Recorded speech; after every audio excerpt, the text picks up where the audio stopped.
Assalamualaikum warahmatullahi wabarakatuh. Alhamdulillahirrabbilalamin. Wassalatu wassalamu ala asyrafil anbiya'i wal mursalin wa ala alihi wasahbihi ajmain.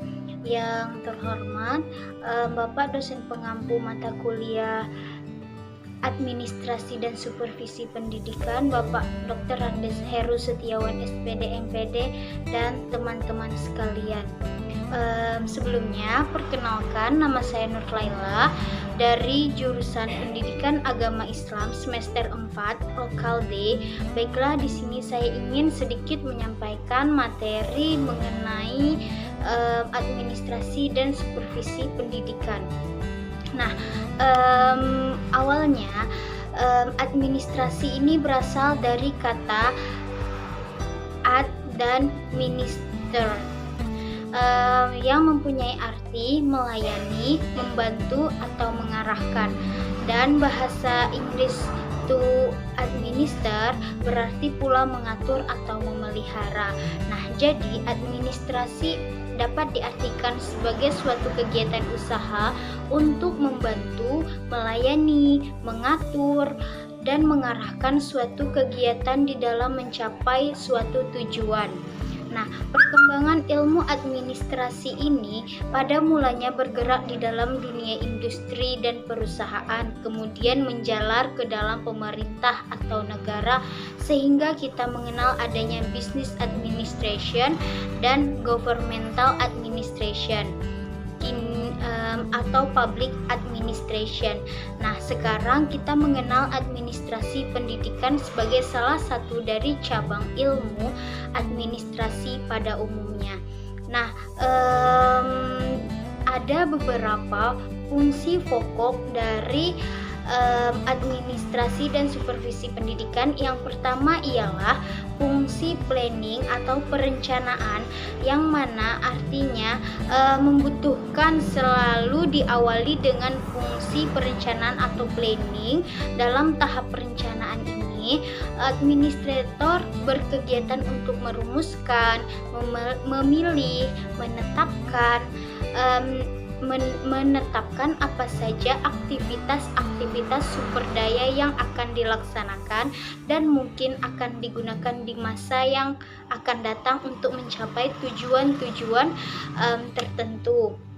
Nah, kemudian syarat-syarat dari perencanaan ini supaya tercapai lah ibaratnya. Nah, syarat-syaratnya yang pertama yaitu perencanaan harus didasarkan atas tujuan yang jelas, kemudian bersifat sederhana, realistis, dan praktis, kemudian terinci, memuat segala uraian serta klasifikasinya, kegiatan dan rangkaian tindakan sehingga mudah dipedomani dan dijalankan. Kemudian fleksibel, memiliki fleksibilitas sehingga mudah disesuaikan dengan kebutuhan serta kondisi dan situasi sewaktu-waktu. Nah, kemudian yang kelima ialah terdapat berimbangan antara bermacam-macam bidang yang akan digarap dan perencanaan itu menurut urgensinya masing-masing. Kemudian yang keenam, diusahakan adanya penghematan tenaga, biaya, dan waktu, serta memungkinkan penggunaan sumber-sumber daya dan dana yang tersedia dengan sebaik-baiknya. Nah, kemudian yang ketujuh, yang terakhir adanya diusahakan agar sedapat mungkin tidak terjadi adanya duplikasi pelaksanaannya. Nah, kemudian ada beberapa prinsip-prinsip dari perencanaan ini. Dalam perencanaan yang pertama, perencanaan adalah suatu proses yang berkesinambungan. Yang kedua, perencanaan adalah suatu proses yang komprehensif. Yang ketiga, perencanaan hendaklah menghasilkan rencana yang fleksibel dan realistis. Kemudian, yang keempat, perencanaan harus berorientasi pada tujuan. Yang kelima yaitu perencanaan pendidikan harus menghitung aspek-aspek kuantitatif dan kualitatif pendidikan.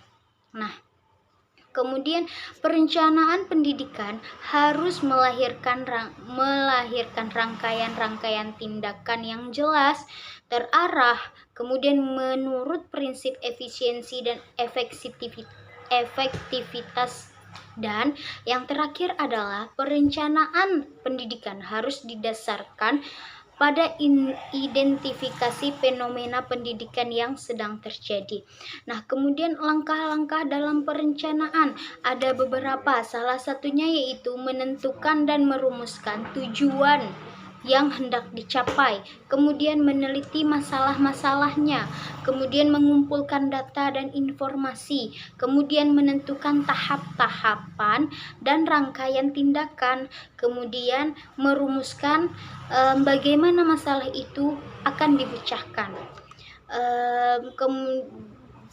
Jadi di sini kesimpulannya yaitu perencanaan adalah sebuah panduan untuk mempersiapkan keputusan bagi kegiatan di masa depan yang mengarah pada tujuan berdasar komitmen tertentu. Nah, fungsi pokok ini sebenarnya terbagi lagi, ada beberapa. Salah satunya itu organizing atau pengorganisasian. Itu merupakan suatu kegiatan di mana aktivitas berisi tentang menyusun, membentuk hubungan kerja antara pribadi ataupun kelompok. Nah, kemudian yaitu fungsinya yaitu coordinating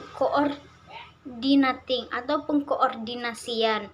Nah, kemudian ada lagi juga fungsi pengarahan directing dan fungsi pengawasan controlling. Dan hanya itu yang dapat saya sampaikan. Lebih kurangnya saya mohon maaf.